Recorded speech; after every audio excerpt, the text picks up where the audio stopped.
آپ کسی بھی ملک کے بارے میں پڑھیں، دیکھیں یا جانیں گے تو آپ کو معلوم ہوگا کہ ہر جگہ جو کرنسی رائج ہے اس کا نام مختلف ہے۔ یہ بالکل اسی طرح ہے جیسے زبانیں اور ثقافتیں تبدیل ہوتی ہیں، لیکن یہ سوال تو ذہن میں پیدا ہوتا ہے کہ آخر پاکستان اور بھارت میں سکے کو روپیہ کیوں کہتے ہیں اور پڑوسی ایران اور دیگر خلیجی ممالک میں یہ ریال، درہم اور دینار وغیرہ کہلاتا ہے؟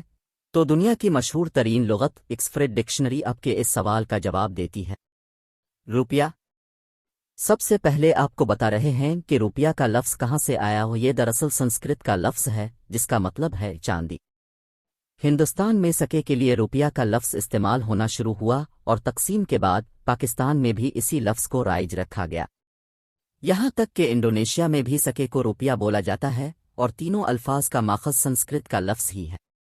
ڈالر۔ پھر دنیا کی مشہور ترین کرنسی ڈالر ہے۔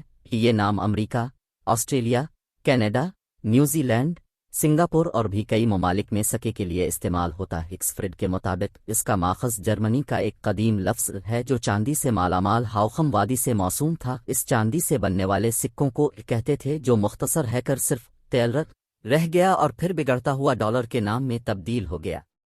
ریال۔ سعودی عرب، ایران، قطر، یمن اور عمان میں جو سکہ رائج ہے اسے ریال کہتے ہیں۔ اس کا ماخذ لاطینی لفظ ارغالس ہے جس کا مطلب اشاہی ہے۔ دلچسپ بات یہ ہے کہ یورو سے قبل اسپین میں بھی سکے کو ریال ہی کہتے تھے، بلکہ برازیل کی کرنسی کو آج بھی ریال کہا جاتا ہے، جو نوآبادیاتی طاقتوں اسپین اور پرتگال پر عرب ثقافت کے اثرات کو ظاہر کرتا ہے۔ دینار۔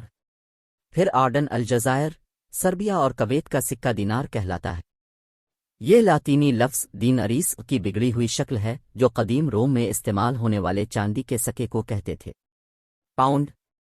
پھر برطانیہ کا مشہور زمانہ پاؤنڈ ہے جو دراصل لاطینی لفظ پاؤنڈس سے نکلا ہے جو وزن کو ہی کہتے ہیں۔ برطانیہ کے علاوہ مصر، لبنان، سوڈان اور شام میں بھی کرنسی پاؤنڈ کہلاتی۔ یوان۔ چین میں یوان، جاپان میں ین اور کوریا میں وون۔ ان سب کا ماخذ ایک چینی لفظ ہے جس کا مطلب ہے گول بیا، گول سکہ۔ لیرا۔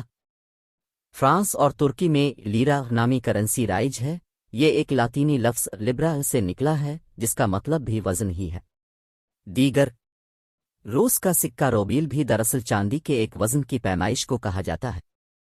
جرمنی اور فن لینڈ کی کرنسی مارک کا مطلب بھی وزن ہی ہے۔ میکسیکو کی کرنسی کا نام پیسو ہے۔ یہ دراصل ایک ہسپانوی لفظ ہے جس کا معنی بھی یہی ہے، یعنی وزن۔ شمالی یورپ کے چند ممالک میں کرونا نامی کرنسی استعمال ہوتی ہے، جیسا کہ Sweden, Norway, Denmark, Iceland اور اسٹونیا، یہاں تک کہ چیک جمہوریہ میں بھی۔ ان کا سب کا ماخذ لاطینی لفظ کرونا ہے جس کا مطلب ہے تاج۔